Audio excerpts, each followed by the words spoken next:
지난 주간 우리 교회가 속해 있는 기흥구 기독교 연합회 목회자 15가정과 함께 필리핀 선교 여행을 다녀왔습니다.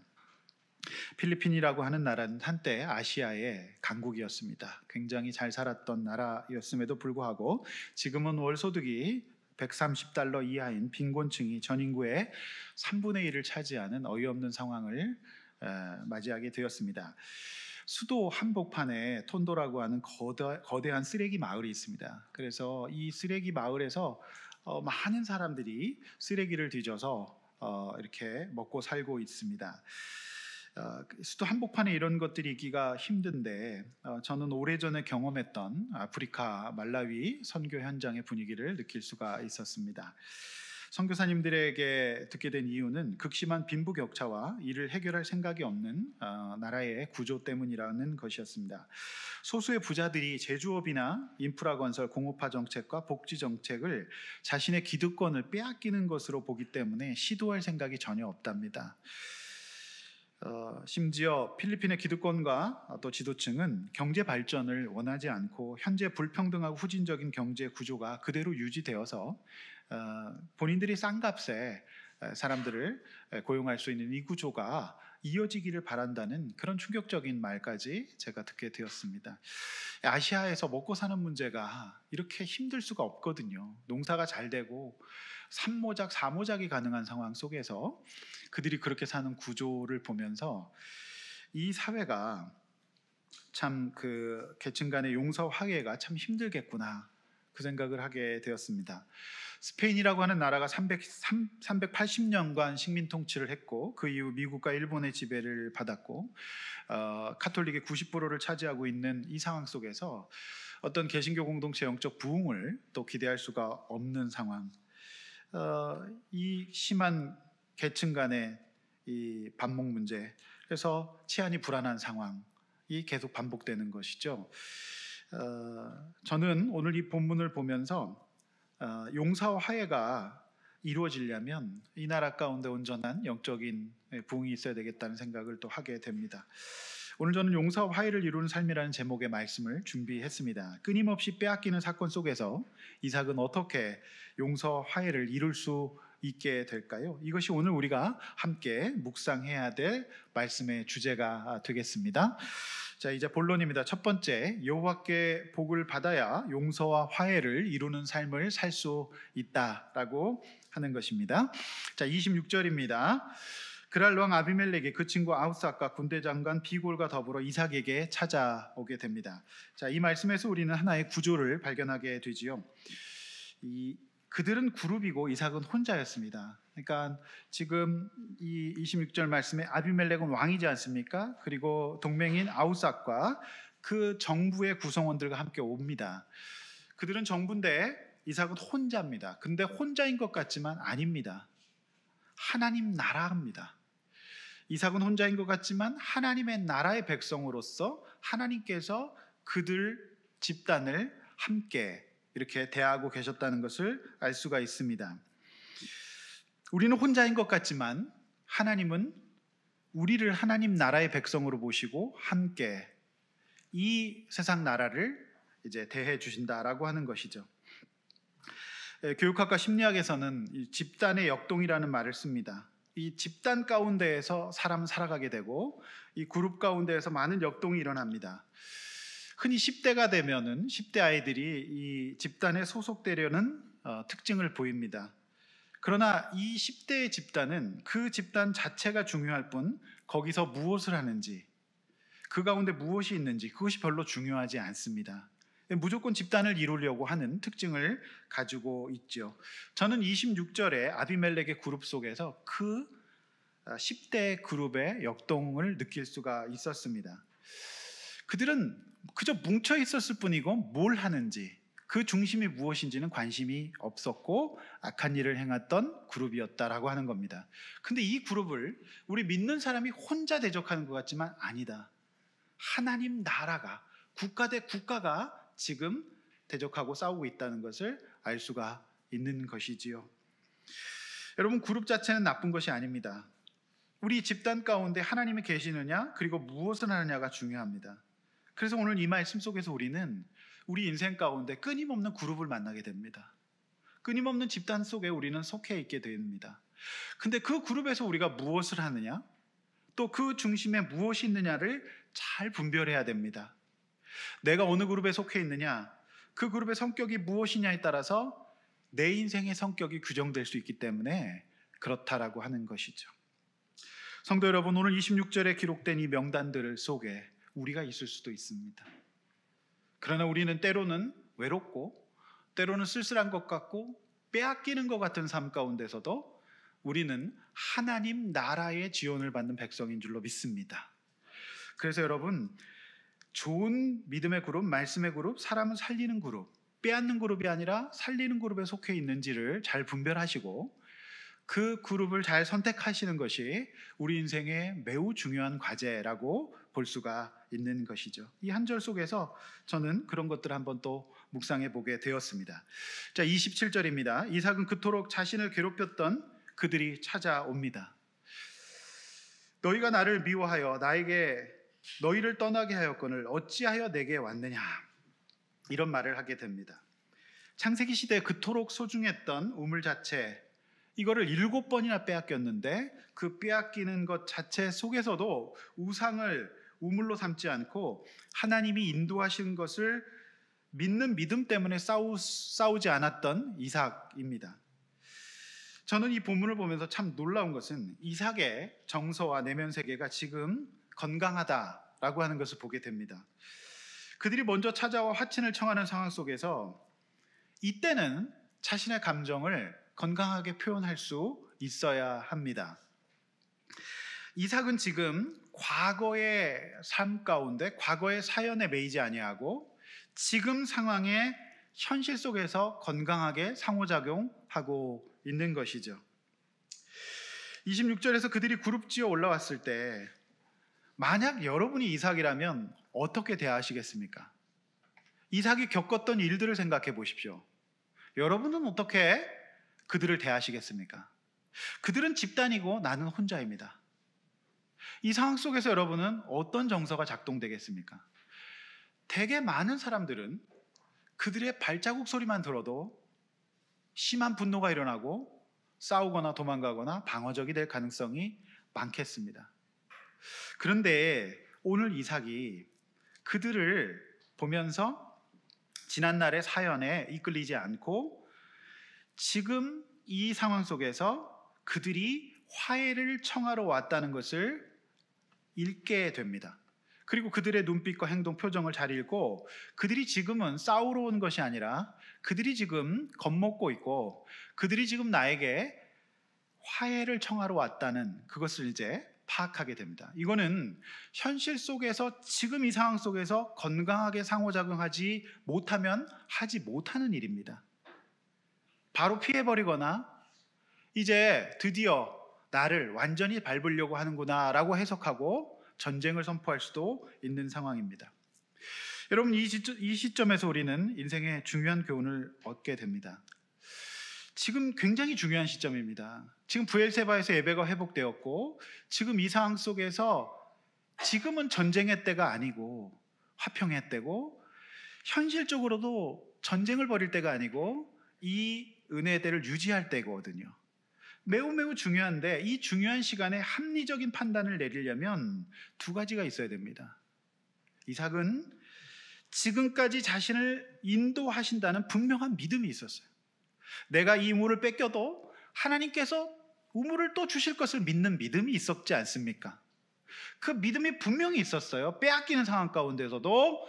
그리고 또 하나는 간증이 있었어요. 내가 이 선택을 내렸더니 우물이 자꾸만 나오게 되는 거잖아요. 믿음과 믿음으로 살았던 날의 간증이 합하여 오늘 이러한 태도, 합리적인 선택, 지금 상황 속에서 그들에게 이런 27절에 또 표현도 할 수 있었던 것이죠. 그러니까 믿음이 없으면요 사람이 바보가 돼서 정말 해야 될 말을 또 못합니다. 이 상황 속에서는 내가 받았던 상처, 내 속에 있는 감정의 직면을 할 수도 있는 게 건강한 겁니다. 성령 충만이라는 것이 무엇인지를 잘 보여주죠. 네, 싸우지 않아야 될 때도 있지만 그들이 먼저 화평하고자, 이 화친을 청하고자 왔을 때에는 내 감정도 건강하게 표현할 수 있어야 된다. 이게 이제 성령 충만한 그리스도인의 특징이라는 것을 알 수가 있습니다. 자, 28절입니다. 그들의 말이 놀랍습니다. 여호와께서 너와 함께 계심을 우리가 분명히 보았으므로 우리 사이에 맹세하여 계약을 맺자, 이렇게 얘기합니다. 여호와께서 너와 함께 계심을 불신자들인 그들이 어떻게 알았습니까? 여러분, 지난 날의 사건들 한번 보십시다. 이삭의 경우 싸워서 승리해서 하나님이 이삭과 함께 계시는 것을 본 것이 아니었습니다. 무엇을 통해서 알 수 있었나요?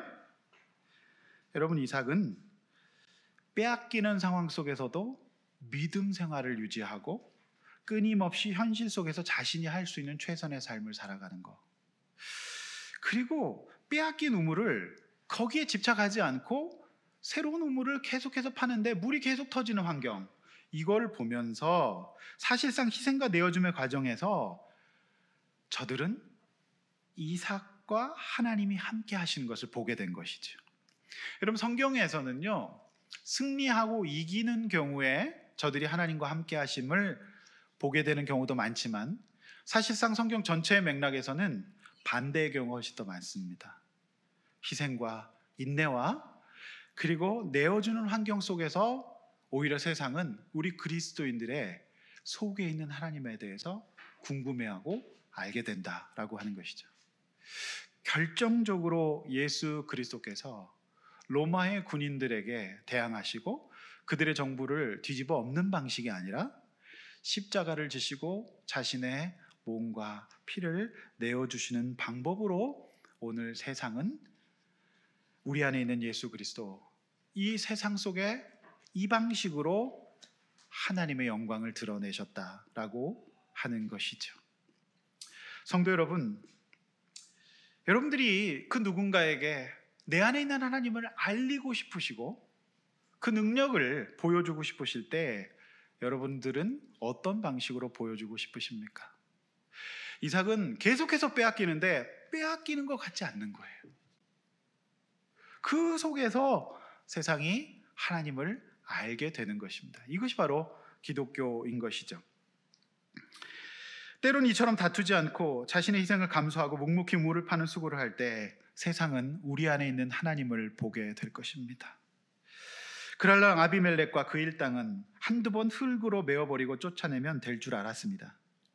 그러나 횟수가 반복되고 7번에 이르기까지 자신들이 도저히 얻지 못했던 우물이 터지고 오히려 시간이 지날수록 이삭 덕분에 만성적인 그랄의 물 부족이 해결되고 풍성한 우물이 제공되는 환경 속에서 그들의 태도가 달라지는 거죠. 두 가지 생각을 했을 거예요. 첫 번째는 두려웠을 거예요. 저런 하나님, 저 이삭이 믿고 있는 하나님이라면 우리가 감당할 수 없겠다. 또 하나는 신리를 갖게 됐을 거예요. 이렇게 생명처럼 소중한 물이 계속 우물이 나오는 상황 속에서는 그러면 우리가 저 하나님께 줄을 대는 게 낫겠다. 이런 생각을 갖게 되었을 겁니다. 이것이 바로 너와 계약을 맺자라고 하는 말씀의 의미였던 것이죠. 29절에는 그들의 본심이 더 잘 표현되어 있습니다. 너는 우리를 해하지 말라. 여러분, 그동안 이삭을 해한 사람이 누구였습니까? 누가 해했습니까? 그들 아닙니까? 그런데 정말 피 한 방울 안 흘리고 말싸움조차 하지 않고 완벽하게 승리할 수 있었어요. 이제 그들은 이삭의 이 방식으로 이 적용을 통해서 가해자와 피해자가 완전히 뒤바뀌는 상황이 되어버린 것이죠. 이것이 기독교의 승리인 줄로 믿습니다. 여러분, 학교폭력 가해자의 심리와 가해자 유형에 관한 연구라는 논문이 있습니다. 제가 이 논문을 이제 보면서 제가 이제 이런 친구들을 도우면서 이렇게 연구하면서 보는데 이런 내용이 있었어요. 가해자가 피해자에게 스트레스를 발산하기 위해 주도적으로 가해를 시작한 경우도 많지만 많은 경우 본인이 피해자가 되는 것을 회피하기 위해서 관중에서 가해자 집단으로 이동한 유형이 훨씬 더 많다라고 하는 거예요. 이게 사람의 심리예요. 그랄로 아비멜렉이 이삭에 대한 질투심에 사로잡혀서 스트레스를 해소하기 위해 이삭을 가해했지만 그 친구 아웃삭과 일렉은 본인의 피해를 회피하기 위해서 가해자 집단에 가담할 수도 있었다는 생각을 하게 됩니다. 그렇습니다. 그들은 분명히 가해자였지만 하나님이 함께 하시는 이삭을 보면서 이제 그들은 자신들이 피해자가 될 줄도 모른다는 두려움에 사로잡히게 된 것이죠. 성도 여러분, 하나님 없는 가해자는 믿음으로 행동하는 피해자 앞에 언젠가는 반드시 역전될 줄로 믿습니다. 반드시 역전됩니다. 여러분, 저는 보면서 진짜 가해자는 어쩌면 약한 피해자란 생각을 하게 돼요. 진짜 힘 있는 사람은 피해자의 자리에서 하나님을 바라볼 수 있는 사람이에요. 가해자는 강하지 않습니다. 가해자는 언제든 피해자가 될 수도 있는 사람들이에요. 진짜 강한 사람은 누굽니까? 오늘 이삭처럼 빼앗기는 환경 가운데 믿음의 적용과 현실 속에서 상호작용하는 사람이에요. 그 사람을 우리 주님은 기억하십니다. 여러분, 지금 피해자이라고 생각하십니까? 그러나 우리 믿음으로 살아갈 때 여러분 환경이 바뀔 줄로 믿습니다. 역전되는 일이 반드시 있을 겁니다. 29절 계속 봅니다. 우리가 너를 범하지 아니하고 선한 일만 내게 행하여 내가 평안히 가게 하겠다. 이런 말을 그들이 하다니, 악착같이 7번이나 우물을 덮어버리고 빼앗았던 그들이 이런 고백을 하다니 정말 놀라울 뿐입니다. 그동안 이삭을 그토록 짓밟고 악한 일을 하고 마음속에서 평안을 빼앗았었던 그들이 이런 말을 하기까지 이삭의 삶을 한번 생각해 보십시오. 29절 하반절, 너는 여호와께 복을 받은 자니라 밑줄을 긋습니다. 이것이 저들이 이삭에게 항복한 이유예요. 이것이 저들이 이삭에게 나와 이런 놀라운 고백을 한 이유입니다. 내가 싸우면 원수밖에 안 됩니다. 그러나 하나님이 함께 해주시고 우리가 그 하나님을 믿고 의지하며 나아갈 때 세상이 무릎 꿇을 수 있는 이유는 우리와 함께 하시는 여호와 하나님, 여호와께 복을 받는 우리를 보면서 무릎 꿇게 되는 것입니다. 여러분, 승리를 어떤 방식으로 하고 싶으십니까? 승리의 키가 바로 우리가 여호와께 복을 받는 방식이었다는 거예요. 할렐루야. 참 놀라운 말씀입니다. 이것이 바로 저와 여러분이 오늘 신앙생활을 잘 해야 될 이유입니다.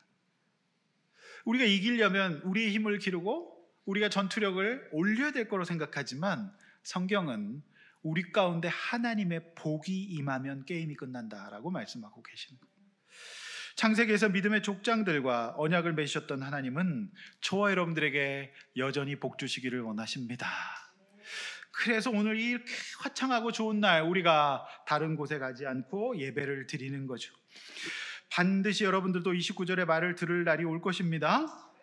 다만 우리가 지금 하나님의 복을 소중히 여기고 그 영적 장자권을 소중히 여기고 믿음으로 살아갈 때 여러분 반드시 승리하게 될 것입니다. 이제 금요일까지 신명기 말씀이 끝나고 이제 시편 묵상이 시작됐습니다. 저는 어제 시편 103편 말씀 묵상하면서 이삭이 바로 이 말씀을, 이 하나님을 묵상하고 있었기 때문에 오늘 이렇게 그들에게 잔치를 베풀 수 있었겠구나라는 생각을 하게 되었습니다. 여러분 앞에 보시면서 시편 103편 8절에서 13절 한번 읽어보겠습니다. 시작. 여호와는 긍휼이 많으시고 은혜로우시며 노하기를 더디하시고 인자하심이 풍부하시도다. 자주 경책하지 아니하시며 노를 영원히 품지 아니하시리로다. 우리의 죄를 따라 우리를 처벌하지는 아니하시며 우리의 죄악을 따라 우리에게 그대로 갚지는 아니하셨으니 이는 하늘이 땅에서 높음같이 그를 경외하는 자에게 그의 인자하심이 크심이로다. 동이 서에서 먼 것 같이 우리의 죄과를 우리에게서 멀리 옮기셨으며 아버지가 자식을 긍휼히 여김같이 여호와께서는 자기를 경외하는 자를 긍휼히 여기시나니. 아멘. 네, 여러분 오늘 이 말씀 어제 제가 이 말씀 묵상하면서 되게 많이 은혜 받았습니다. 특별히 동이서에서 먼 것 같이 우리의 죄가를 멀리 옮기셨다. 아버지가 자식을 긍휼히 여긴 같이 여호와께서는 자기를 경외하는 자를 긍휼히 여기신다는 말씀이었어요. 성도 여러분, 우리 주님이 어떤 분이십니까? 저와 여러분의 죄를 동이서에서 먼 것 같이 잊어버려 주시고 아버지가 자식을 긍휼히 여긴 같이 긍휼히 여겨 주시는 분이십니다. 제가 어제 이 말씀 묵상하면서 이 설교를 준비하면서 이삭이 바로 이런 하나님을 묵상하고 있었기 때문에 정말 상대하고 싶지 않았던 저들이 화친을 청하러 집단으로 왔을 때 저들을 상대할 수 있었구나, 그 생각을 하게 되었어요. 여러분, 이삭은 한순간도 잊지 않았어요. 내가 믿음이 없어서 애굽으로 하강했던 사람인데, 그래서 그 안에 멈췄던 사람인데, 그런 나를 불쌍히 여기셔서 우리 가정을 지켜주셨던 하나님이에요. 그리고 빼앗긴 의무를 그 상실감 속에서도 그 자체에 몰입되지 않고 더 하나님께 집중하면서 땅을 파는 수고를 했을 때 하나님께서 원천을 찾게 해주시는 은혜를 경험한 사람이에요. 이 하나님을 잊지 않았기 때문에 저는 30절 31절의 행동을 할 수 있었다고 확신합니다. 이처럼 기독교의 용서 화해는 말씀에 근거한 행동이지 불교나 유교와 철학에서 말하는 인간의 인내와 참선과 성품으로 하는 것이 아닙니다. 그러면 이들이 찾아왔을 때 그들과 전쟁하게 됩니다. 성품으로 만약 이거 하면 공황장애 걸립니다. 우울증 걸립니다. 이 환경 가운데 말씀에 근거해서 자신을 그렇게 대해주신 하나님 앞에서 이 현실 속에서 먼저 화해 용서를 경험한 개인이 상대에게 행한 일이 기독교 성경이 얘기하는 용서와 화해라는 것이죠. 따라서 용서와 화해는 성령 충만한 그리스도인이 할 수 있는 열매입니다. 이거 아니면 절대 못합니다. 하나님이 나를 어떻게 대해주셨는지를 생각하십시오. 그리고 내가 다른 사람을 어떻게 대해야 될지를 바라볼 수 있기를 원합니다. 이삭이 그 하나님을 믿었기 때문에 찾아온 그들을 건강하게 27절의 현실에서 상호작용하면서 또 이하의 행동을 할 수 있었다라고 하는 것이죠. 두 번째, 브엘세바에서에 올라와야 용서 화해를 이룰 수가 있다. 30절 33절의 말씀이에요. 자, 30절 31절 말씀 먼저 보시면 이삭이 그들을 위해 잔치를 베풉니다. 그들이 어떤 사람들인데 그들에게 잔치를 베풉니까? 여러분, 잔치를 베푸실 수 있겠습니까? 여러분, 지금 이 순간에 우리가 생각나는 물질이 있어요. 한 움큼 쥐고 싶은 거 뭐죠? 소금입니다. 갖다 뿌려버리고 싶은 생각이 들지 않겠습니까? 충분히. 그런데 여러분, 잔치를 베풀어요. 인간적으로 이게 여러분 어떻게 보여지십니까? 여러분 만약 이삭이면 어떻게 하시겠습니까? 그들이 집단으로 지금 오고 있어요. 정말 놀라운 말씀인데 저는 이 잔치가 신약 누가복음 15장의 탕자 비유가 생각났어요. 매우 유사합니다. 여러분, 이 탕자 비유 잔치에서 잔치를 즐기지 못하는 사람이 있어요. 누구죠? 큰아들이에요. 왜 그럴까요? 이거는 천국 비유거든요. 복음의 비유예요. 즉 믿음이 없는 사람들, 하나님이 어떤 분이신지 모르는 사람들, 하나님 나라의 속성, 예수 그리스도가 이 땅에 왜 오셨는지를 모르는 사람들은 절대 잔치를 베풀지 못합니다. 그가 잔치 가운데 있어서도 절대 잔치를 누리지 못합니다. 굉장한 불편함을 느낄 뿐이에요. 여러분, 여기서 그들이 먹고 마셨을 거 아닙니까? 그 먹고 마시는 꼴을 보지 못합니다. 무엇보다 31절에서처럼 그들을 평안히 보내지 못해요. 복음이 없으면 절대 못 보냅니다. 이것은 이삭이 이렇게 할 수 있었던 것은 제가 거듭 말씀드리지만 믿음 안에서 자신을 객관화하고 상대와의 관계 속에서 믿음의 해석을 한 사람만이 할 수 있는 행동이에요.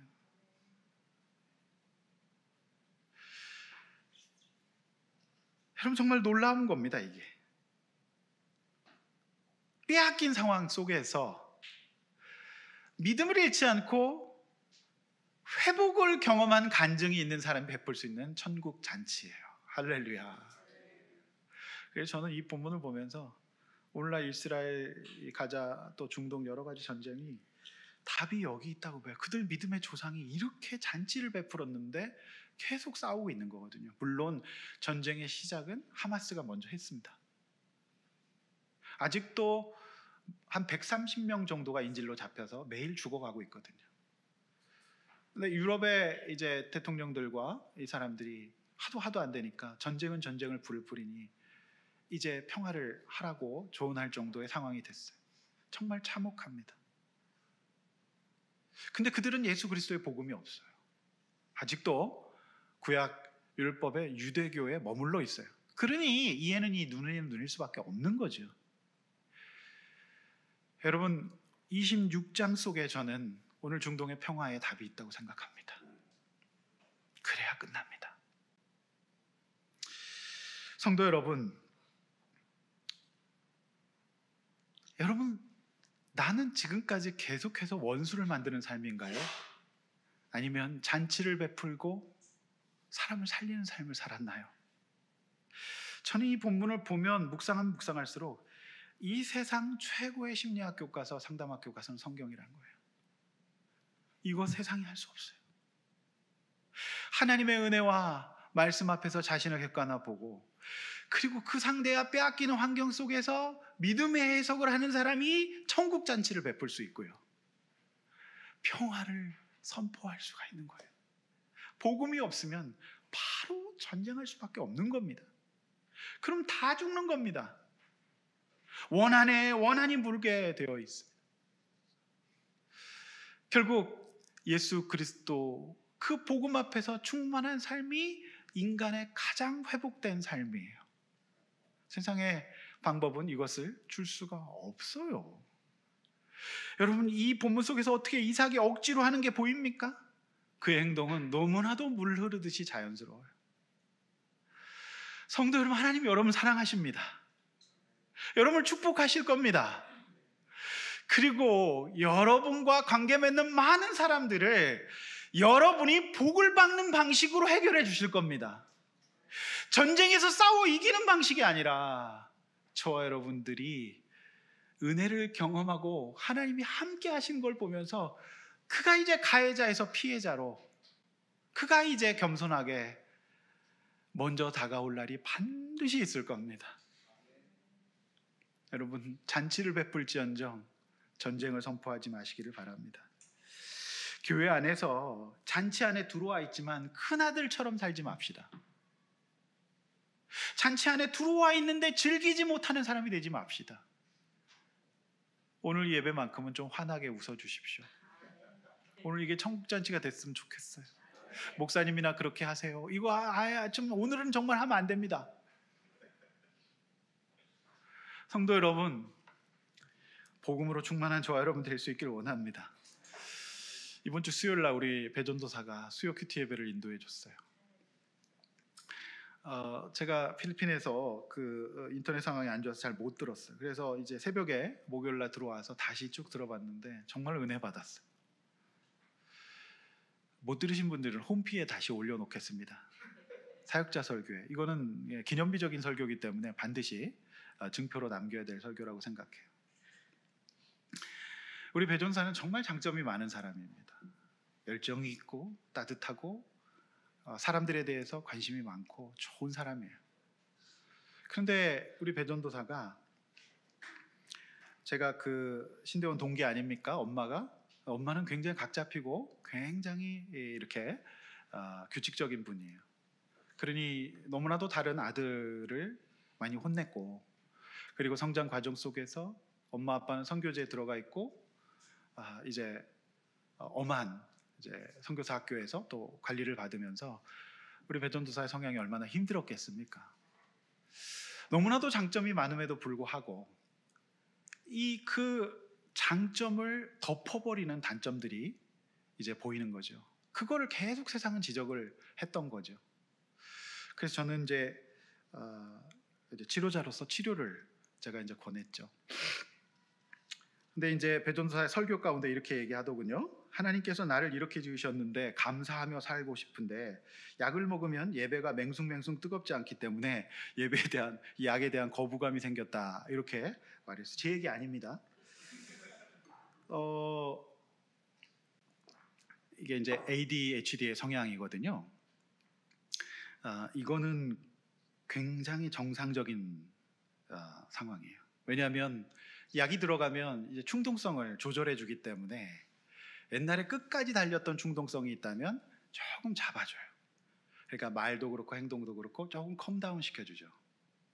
이게 아주 약발이 잘 받은 경우입니다.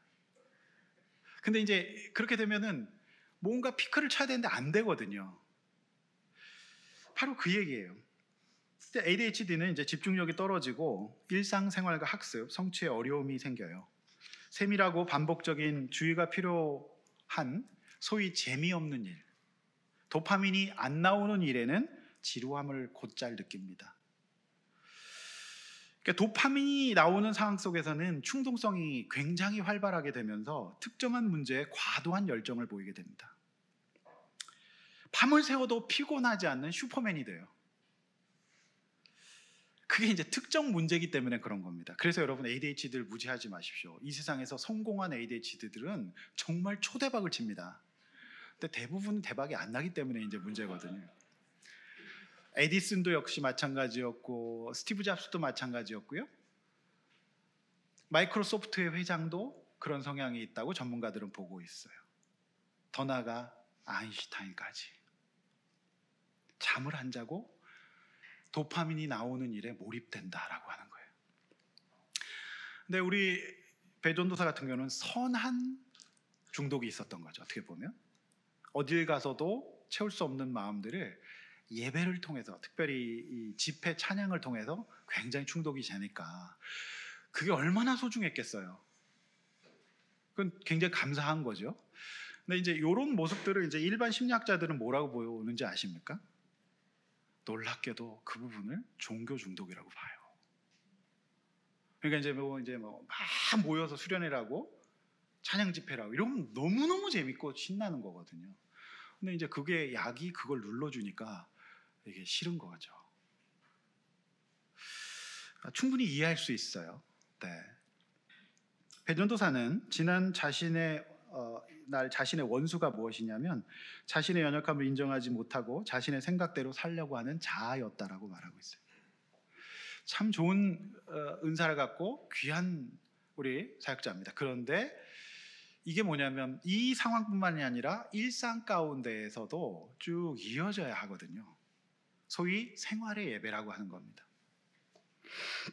그래서 이제 그런 부분을 고치고 장점을 개발하고 단점을 커버해야 이제 모두가 성숙한 삶, 모두에게 이제 유익을 끼치는 삶을 살 수 있지 않겠습니까? 근데 이제 그게 잘 안 되죠. 그러면 저는 어떻게 해야 될까요? 기다려야 돼요.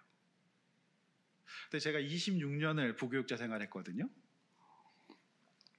근데 저는 사실은 한 번도 그런 담임 목사님을 만나보지 못했어요. 가차없이 내쳤습니다. 기다려주지 않더라고요. 실제로 배전도사 나이 때 제가 잘렸습니다. 굉장히 큰 교회였는데 어느 날 갑자기.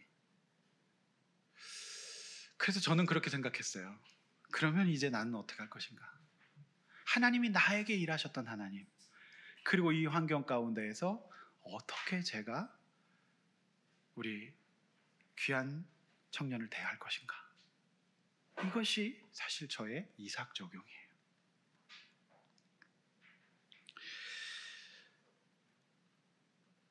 기다려야 돼요. 그리고 근데 이게 사실은 이삭 응올 파주는 적용이 쉽지 않아요. 기다려야 돼요. 제 마음을 탁 잡고 잔치를 베풀어야 되고 오히려 그럴 때일수록 더 밥을 함께 먹어야 되고요. 더 많이 사실은 뭔가 해줘야 돼요. 그게 이삭 적용이에요. 기다렸어요. 그런데 때가 되어 적절한 시기에 우리 배전사 고백이 이거죠. 우리 공동체를 만나게 하시고 그의 고백처럼 뇌를 거르지 않고 나가는 말과 행동. 사역자 주일 아침 모임이 9시인데 9시에 일어나는 상황 속에서도 저는 잘 기다려야 되는 겁니다. 자신을 향한 목사님의 인내와 사랑, 끊임없는 기다림과 이런 마음들, 그리고 배종사 이렇게 얘기했어요. 정신을 못 차릴 때 따끔한 양부장님의 한마디. 직면 바로 들어가죠. 양부장님 바로 직면 들어가요. 바로 직면 빡 들어갑니다. 그리고 뭐라고 하죠? 형 같은 승준부감님은 지치고 힘들 때마다 동네 형처럼 따스한 위로를 받게 하셨다. 실제로 동네 형이거든요. 배종사는 위에 있고 요 건너편 동네. 저는 이 마지막이 참 좋았어요. 무엇보다도 아들람교회 성도님들의 삶을 통해서 듣고 도전받으면서 이렇게 사는 것이 맞나 도전받게 되고 기다려주셔서 감사합니다라는 고백을 하게 되는 거죠. 이것이 바로 우리가 회복이 필요한 한 영혼, 도움이 필요했던 부모님이 선교하셔서 일찍부터 도움을 받지 못했던 한 젊은이를 우리가 대하는 이삭의 적용이었어요. 이것이 바로 교회입니다.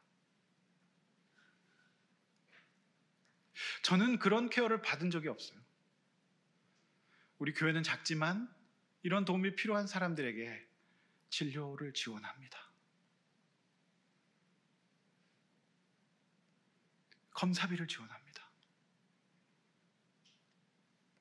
그것이 한 작은 영혼을, 도움이 필요한 영혼을 대하는 우리 교회의 방식이에요. 여러분, 저는 이 설교를 들으면서 너무 감사했어요. 반드시 이런 때가 오는구나. 이들이 찾아와서 이런 얘기를 할 때가 있구나. 여러분, 다른 교회에서 이 담임 목사의 영이 부교육자들에게는 장난 아닙니다. 근데 이 성향이 있으면은요, 그냥 막 이렇게 나오거든요. 그럼 어때요? 저는 기다려야 돼요. 여러분, 우리가 공동체에서도 마찬가지입니다. 이삭의 적용 딴 데서 찾지 마시고 먼저 가정에서 찾으십시오. 여러분, 싸워 이기는 방식으로는 절대로 상대를 굴복시킬 수 없어요. 이삭의 적용을 우리 각자의 배우자에게 하시고 나아가 여러분들 자녀에게 하셔야 됩니다. 여러분들 자녀가 하나님 앞에 나오게 되는 그때는 언제인지 아십니까? 여러분들 속에서 이삭의 적용이 있어야 되고 잔치를 베풀어야 돼요. 평안히 보내고 끝까지 하나님이 여러분들을 축복하시는 것을 보실 때 여러분들의 자녀는 하나님 앞에 나오게 될 것입니다. 우리가 공동체에서 다양한 사람들을 봅니다. 정말 어떻게 보면 내가 7번 빼앗겼던 상황을 생각하게 되는 사람들을 볼 수도 있어요. 그러나 그때 하나님이 나를 대해 주신 것과 하나님이 그 사람에게 역사하실 것을 기대하시는 마음으로 우리 공동체 생활해야 됩니다. 그것이 교회의 영광이에요. 할렐루야. 그러나 오늘날 교회가 어떻습니까? 서로 피 터지게 싸웁니다. 이래서 싫고 저래서 싫고 나랑 안 맞고, 그래서 너무너무 많이 싸웁니다. 여러분, 세상이 교회를 비웃습니다. 교회가 싸우니까요. 세상은 우리 교회를 통해서 어떻게 영광을 보게 됩니까? 우리가 성공하고 우리가 잘 나가고 우리가 막 빵빵 터지고 그것을 통해서 보는 게 아니라 우리의 희생과 섬김, 빼앗기는 환경 속에서도 안 빼앗기는 것처럼 살아가는 저와 여러분을 보면서 세상은 하나님이 우리 안에 계시고 저와 여러분 안에 있는 하나님에 대해서 관심을 가지게 될 줄로 믿습니다.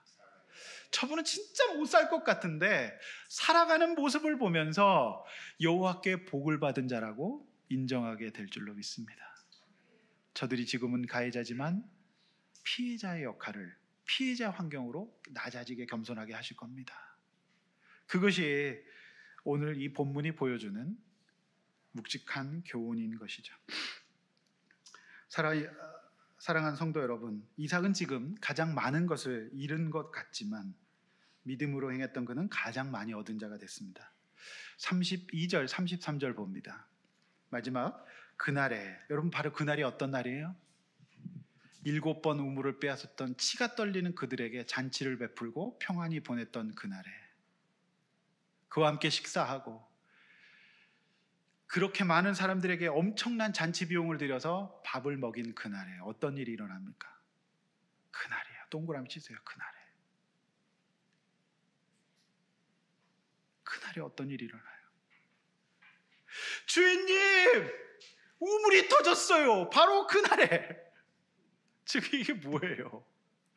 그 잔치 비용 몇백 배, 몇천 배의 축복을 하나님께서 채워주신다는 그 소식이 바로 그날에 들려옵니다. 이것이 하나님의 보상이에요. 영적인 건 도미노예요. 부엘세바 예배가 회복되죠. 모든 게 연달아 잘 됩니다. 근데 예배가 무너지죠. 믿음이 무너지죠. 모든 게 연달아 또 무너집니다. 그날에요, 그날에. 여러분, 이게 하나님의 보상입니다. 우리가 아무리 모아봐야 조금밖에 못 모아요. 그런데 여러분, 믿음으로 하나님이 한 움큼 집어주시고 복 주시면 우물이 터지는 거예요. 유전이 터지는 거잖아요. 여러분, 이 놀라운 은혜가 저와 여러분 가운데 있기를 원합니다. 우리가 믿음을 갖고 살아가면 반드시 하나님 보상해 주십니다. 할렐루야. 부엘세바는 서약의 우물이란 뜻이에요. 창세기 21장에서 그의 아버지 아브라함이 예배드렸던 곳이 아니겠습니까? 하강했던 그가 이곳에서 예배가 회복되고 정말 원수 같은 그들에게 잔치상을 차리고 화평을 선언할 때 이제 하나님께서 그에게 또 하나의 우물을 주시는 거죠. 이것이 바로 신자의 삶이에요. 할렐루야. 감사합니다.